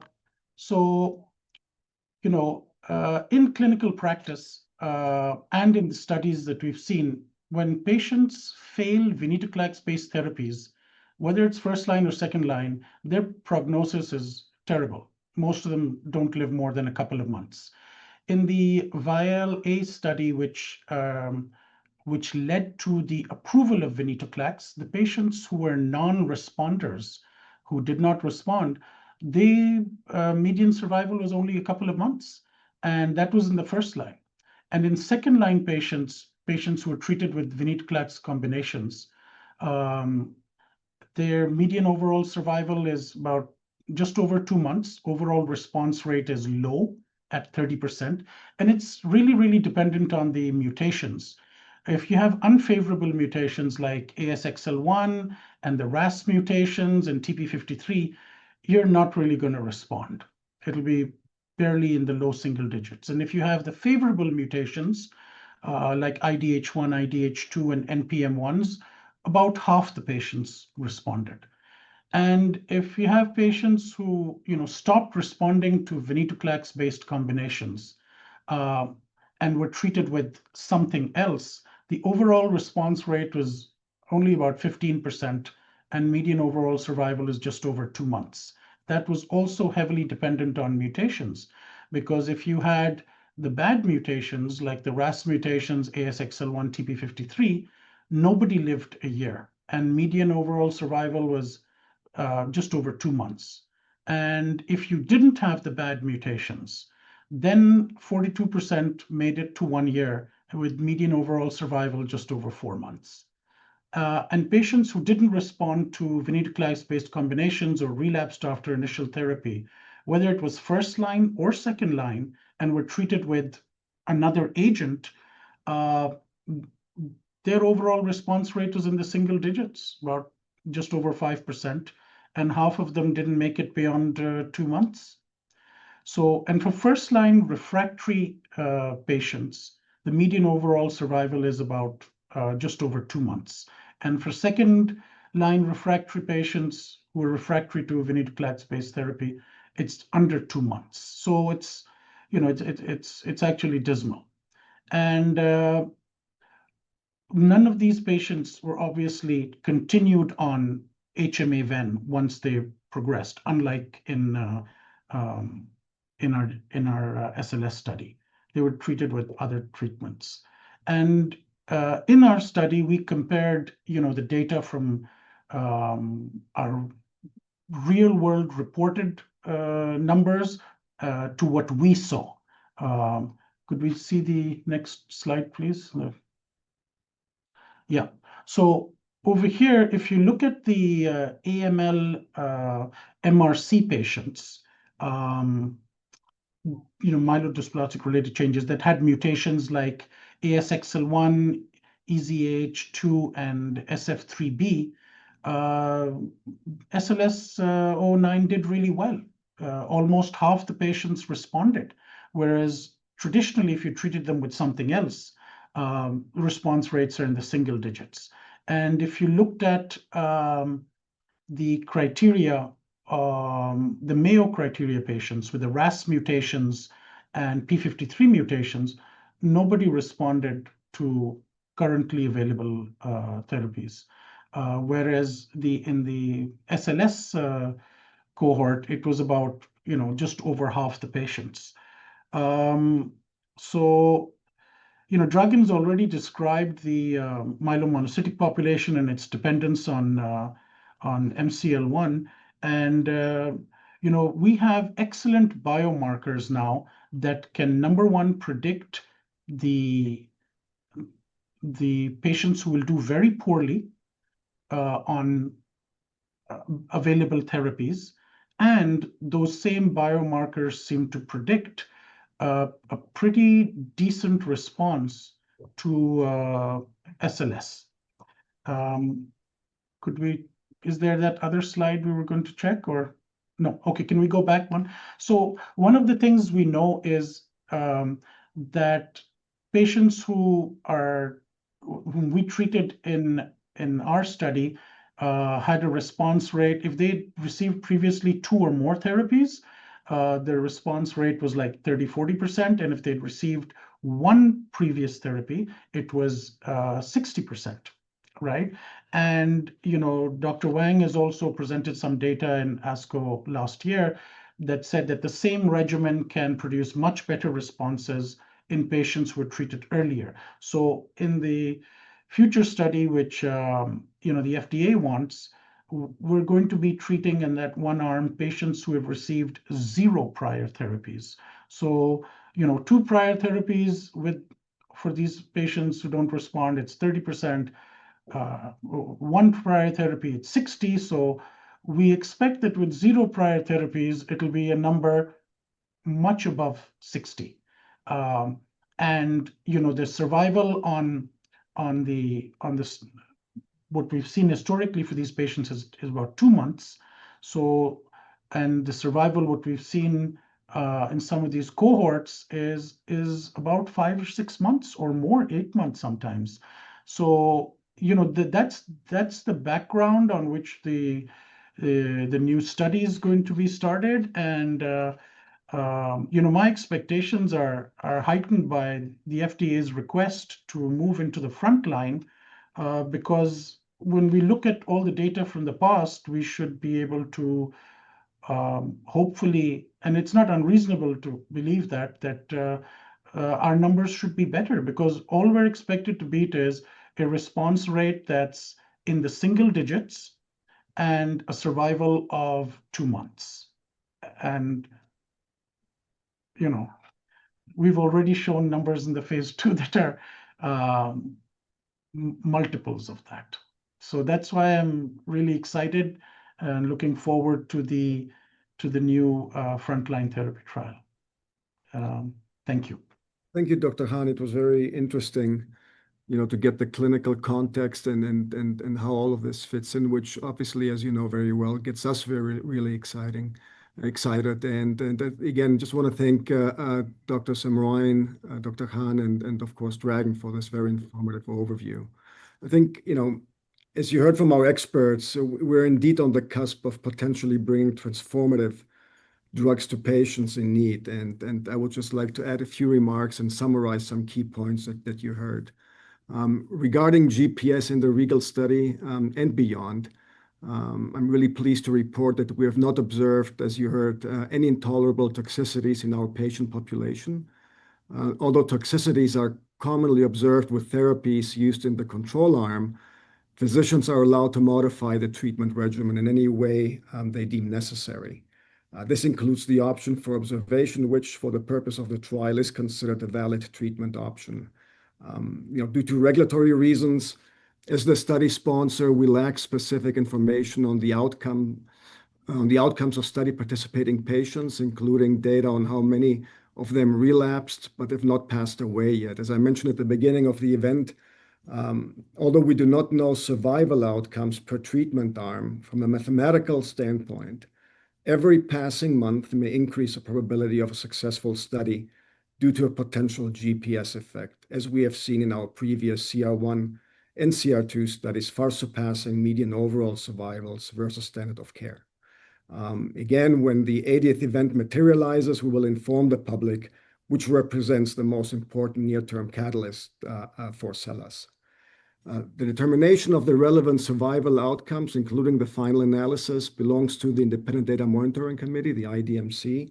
And during the next IDMC meeting, when scheduled, the IDMC will analyze the accumulated data and assess the safety and efficacy of the treatment. So statistical significance, as Dragan alluded to in our REGAL trial, will be achieved by an estimated hazard ratio for overall survival of 0.636, corresponding to an overall survival of 12.6 months versus 8 months for GPS versus BAT, respectively. The IDMC must not disclose event rates and clinical data to us, so we will not know in advance when the 80th death has been reached. But again, once it happens, we will inform the public. As for SLS009, I think the results to date, as you have seen, have been extremely encouraging and may represent an important advancement, I would say, for SLS009. As a reminder, our upcoming trial, and with the input by the FDA, we were actually pleasantly surprised because we have had really constructive discussions with the agency and met with them within a short period of time, numerous times. So we're very pleased with the FDA interaction and their support and constructive feedback.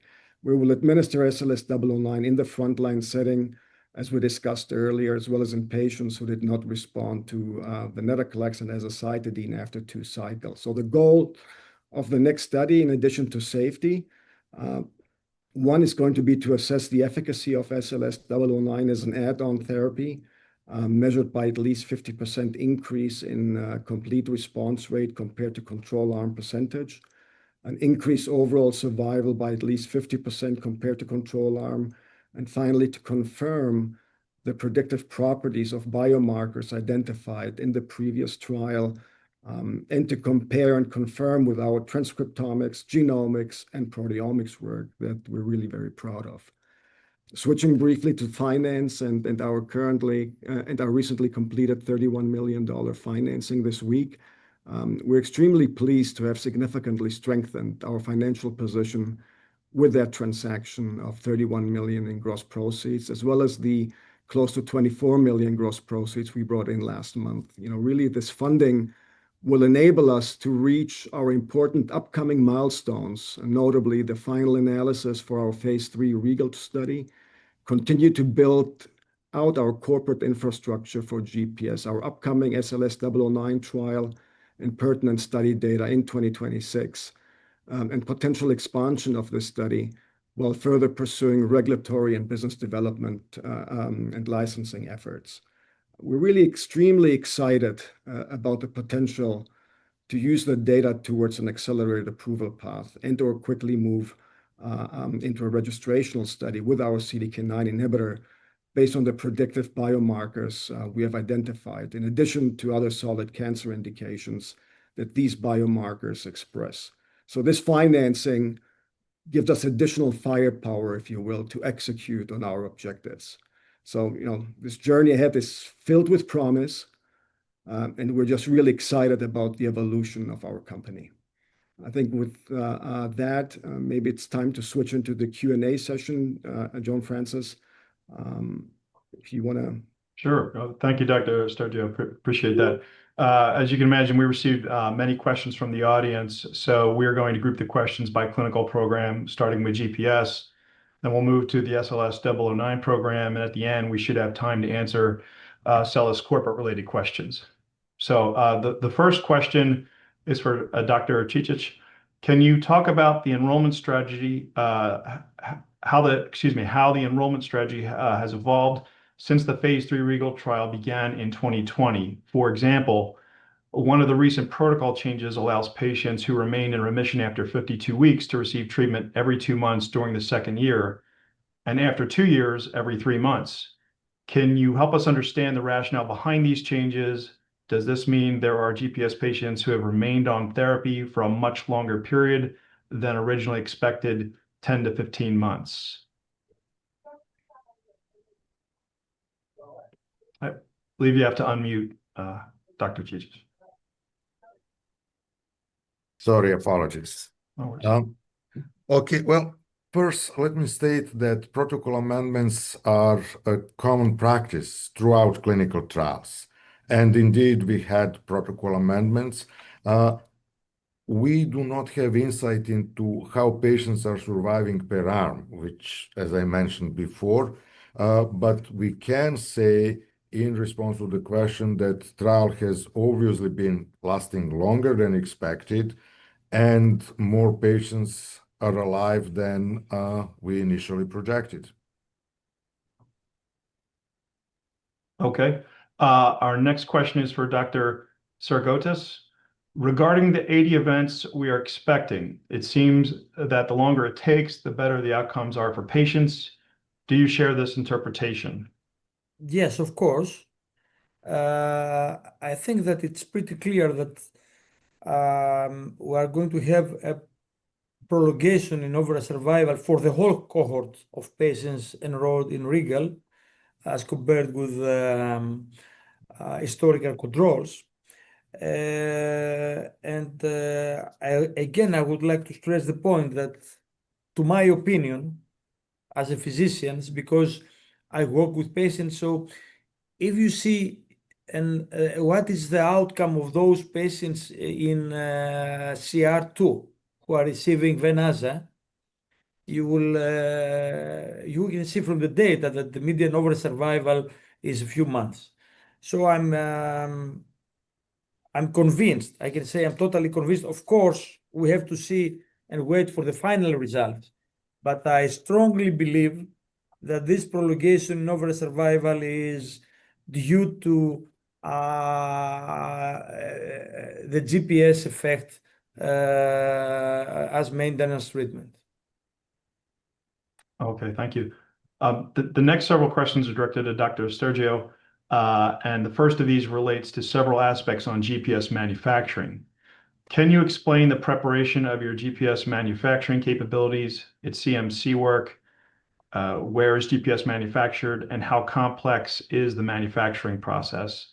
And is the production outsourced? Yeah, I'll try to keep it simple. So the drug substance or the peptides of GPS, those are manufactured at Polypeptide. If I recall correctly, it's in Southern California, which is an extensive experience and expertise in peptide manufacturing, really for the global market. Now, that's the drug substance. And then we have the final product, which is called the drug product, and that's manufactured at PCI Lab Services, LSNE, in New Hampshire, which really has experience with manufacturing sterile lyophilized products. So, the peptides are manufactured using, for easy use here, a standard chemical process widely used to make other small peptide drugs. And the final product, again, is a sterile lyophilized powder for injection, which is a commonly used dosage form. Okay. The next question, again, for Dr. Stergiou. GPS has received orphan drug designation from the FDA and EMEA, as well as fast track and rare pediatric disease designation from the FDA. Do you expect a reduced review period for the GPS BLA? Yeah, I think so. Given GPS regulatory status and other FDA procedural guidelines, we would absolutely expect a priority review designation. However, we cannot comment on what the FDA's actual review period would ultimately be. Okay, and back to one more question on manufacturing, it seems. In your presentation, you note that certain peptides in GPS are engineered and artificially mutated.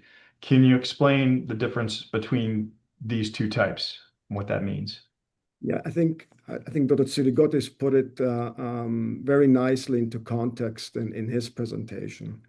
But sort of when the early discovery work happened and at Dr. Scheinberg's team at Memorial Sloan Kettering Cancer Center, which is where we licensed the asset from, they screened the entire WT1 amino acid sequence for literally thousands of binders and then selected the best ones of hundreds with the methods of in silico prediction of peptide MHC class 1 binding. And that really helped to provide optimal target for CD8 T cells. And then systematically, they modified them to see if they could be further improved. And similar methods were used for the selection of CD4 T cell activating peptides. So longer peptides allowed for reactivity, if you will, with more epitopes, multivalency, and presentation to both CD8 and CD4 cells. Now, as you know, we have a gemisch of 4 peptides. 2 of the peptides within the GPS mixture are native. So it means that they contain the exact same amino acid sequences as the fragments of the WT1 protein they originated from.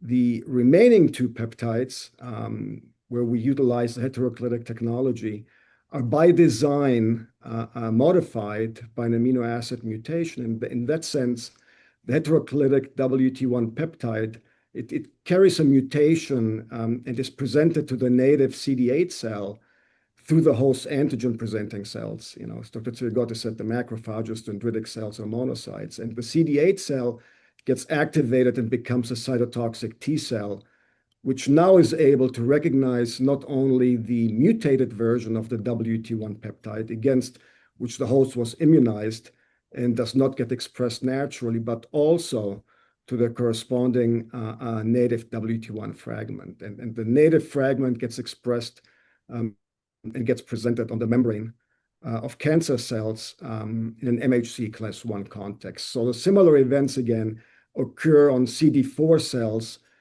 after cross-presentation of the WT1 heteroclitic fragment and eventual activation of the CD4 cells into effector and memory cells. So the heteroclitic technology really mitigates, among others, against the emergence of tolerance. And that allows us treatment over a long period of time through the administration of booster inoculations, as mutated peptides are classified as non-self antigens. That's a really great detailed answer. It's a good segue for our next question, which is directed to Dr. Tsirigotis. AML can lead to the depletion of both dendritic cells and macrophages. Is this a potential issue for AML patients in CR2 who could benefit from GPS therapy, but may not have enough of these cells for sufficient antigen presentation, to CD4 plus helper and CD8 plus CRL cells? Do you measure for a certain level of APCs before administering GPS? Okay, thank you very much for this question. First of all, I have to say that this is not completely true. From the time that we have full-blown leukemia, of course, there is a decrease in the production of new dendritic cells, which are the most efficient in antigen presentation. But those cells that already are in the tissue, they long-live. They are long-lived cells. So this is not true. I mean, from the time you have full-blown leukemia, you don't mean that you don't have any dendritic cells. Now, to move a little bit, we treat patients in complete remission. So this block in production of new dendritic cells doesn't exist anymore. And finally, as I showed you in my presentation before, 80% of the patients who receive GPS, they manage to elicit a strong immune response against WT1. So this is the proof of the principle that GPS is effective. And so this again, it's an indirect way to understand that the dendritic cells are there. This is my response to your question. Okay, thank you. The next set of questions relate to the SLS009 program. And the first question is to Dr. Cicic. Is there another example of an AML clinical program where the FDA recommended advancing the drug candidate into the frontline setting based upon clinical data from relapsed refractory patients, similar to your phase 2 study for SL009? Yes, there is. So I would here reference quizartinib. The development went, so it's a FLT3 inhibitor, and we are now talking about AML directly, right? So quizartinib, they had a trial that was called Quantum-R in relapse and refractory patients. And based on the results of the trial, the FDA actually asked them to move into another first-line trial, Quantum-First, and the drug was approved as the frontline drug in Quantum-First, based on the Quantum-First results. Okay. Also for Dr. Cicic, do you consider 009 a next-generation CDK9 inhibitor primarily because of its higher potency and selectivity, or are there other attributes that distinguish this molecule from past CDK9 drug candidates? Well, yes, I'll be very brief here because, I can't get into lots of detail here, but in principle, right, what dictates this drug's potency and selectivity is biodistribution, which in turn dictates pharmacokinetics and pharmacodynamics. And then the attributes that determine that are, charge, lipophilicity, and functional groups, which then determines how the protein bindings and so protein bindings. Also, lots of this data are not like public and they're proprietary. But yes, so I would just say charge, lipophilicity, functional groups, and then, protein binding and all that comes out of it. Thank you. Okay. Next question is for both Dr. Khan and Dr. Jamy. With twice weekly IV dosing for SLS009, will this be seen as a logistical barrier limiting adoption, especially in community oncology practices that manage AML patients? Omar, you go first. Thank you.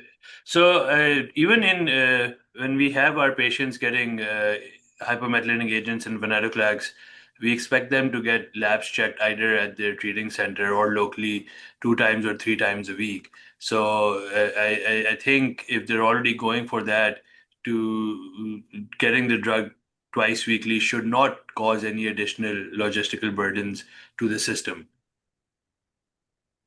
So if patients enroll in this trial, they'll be taking oral venetoclax.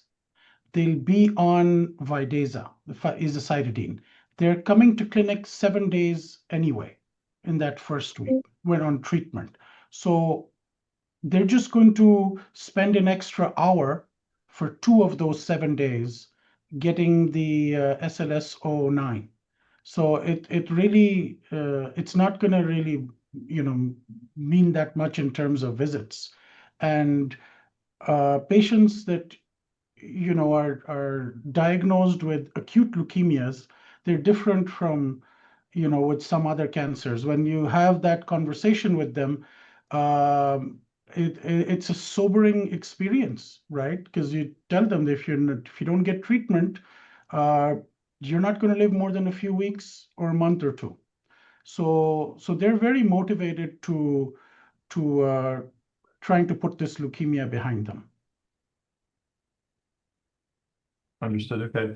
The next and final set of questions will focus on SELLAS corporate-related topics, all for Dr. Stergiou. How should we think about R&D spend on an annualized basis moving forward, assuming the new 009 study is initiated in the first quarter of 2026? Yeah, as you know well, we don't give guidance, but suffice it to say, we have the strongest cash position in our history as a public company. And this firepower really allows us to reach several value-driving inflection points through this year and next. Okay. Assuming success in the phase 3 REGAL study, can you discuss your commercialization plans, a potential European partnership, and perhaps going it alone in the United States? Yeah, I think, as you can appreciate, we think through all scenarios and the best value propositions really for patients and ultimately our shareholders. Our commercial strategy is to be prepared, and we have to be ready to launch and market our product candidates ourselves until someone knocks us off our tracks. And we continue to prepare the organization at this pre-commercial stage for the necessary infrastructure for a successful launch globally. At the same time, the team has been engaging with potential partners, and I'll come back to what I said earlier, and we'll evaluate all potential scenarios that delivers the best value proposition for patients and ultimately for our shareholders. Given the recent capital raise, this next question, you may have already answered it, but I'll ask it. Given that you're advancing 2 late-stage programs, how will you prioritize capital allocation between the two? They both approach registrational stages around the same time. Yeah, our capital allocation strategy remains to be as cost-effective as possible while driving our assets further through the clinical development process. So at this point, REGAL is approaching the finish line, and our spend has been reduced as the study has been fully enrolled for about 18, 19 months now. While we anticipate initiating a new frontline study of SLS009, as you heard, that study is not as capital intensive as the REGAL study, and we expect our current financial position to deliver us meaningful data from the study. So we remain prudent in our spend. For example, and please remember, we have only 14 full-time employees, all of us. Every single one in our company wears 3, 4, 5 hats. And we don't expect additional headcount, and we've not had any additional headcount for the last 18 months. Okay, understood. Final question. What makes SELLAS stand out from other small-cap biotechnology companies working in AML? Why should investors believe SELLAS can win in such a competitive space?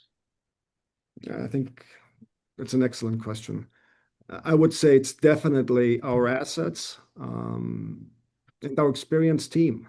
While AML may appear to be a crowded space, there's nothing approved in the maintenance setting in AML. And if GPS demonstrates what we all hope, a clinically meaningful and statistically significant survival benefit with a favorable safety profile that we know we have the potential to change the treatment landscape for these patients with a targeted immunotherapy. I mean, both of our assets, GPS and SLS009, have the potential, and I've said this many times, and I'm so proud of saying it again, to be the first in class and the best in class.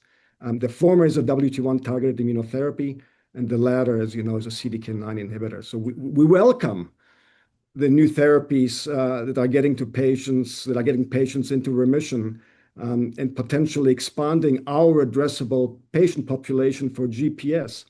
Venetoclax resistance, as well as the refractory setting, is a large unmet need for AML patients. If we can reverse that resistance, as we have seen in our studies, in frontline or early refractory AML patients with SLS009, we would become a staple in the treatment landscape.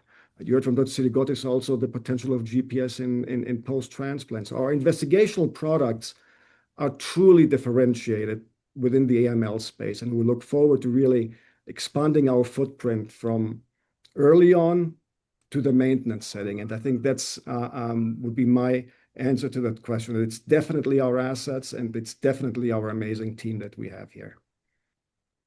Okay, great. Well, that concludes the Q&A session. Dr. Sergio, I'll just turn it back over to you for final closing comments. Yeah, I think in conclusion, we have placed great emphasis on bringing about the next stage of value creation on behalf of SELLAS shareholders. On behalf of the entire SELLAS team, we want to express our gratitude for your continued support and confidence in our company, a matter that I and we collectively do not take lightly. I also want to thank our employees who are most integral in our mission and for whom our clinical programs would not be possible without their diligent and tireless work. And my sincerest appreciation goes out to all our physicians, and I really so greatly appreciate our KOLs participating on this call today, our nurses, the study teams, and most importantly, our participating patients and their families. It's very emotional for me many times because we get a lot of feedback from patients, and it's just great to see, and it's all we want is to see smiling faces and families. I really appreciate all their support for their and contributions in advancing our programs. It would not be possible without them, and they're just really the cornerstone where we are today. So, really collectively, let us stand firm, steady, and resolute, knowing that our work that we do today will really reverberate far beyond the walls of SELLAS. We're not just developing treatments. I've said before, we're creating hope for those who need it the most, and together we aim to transform lives. So thank you once again to everyone, and we look forward to sharing further updates with you. Thank you.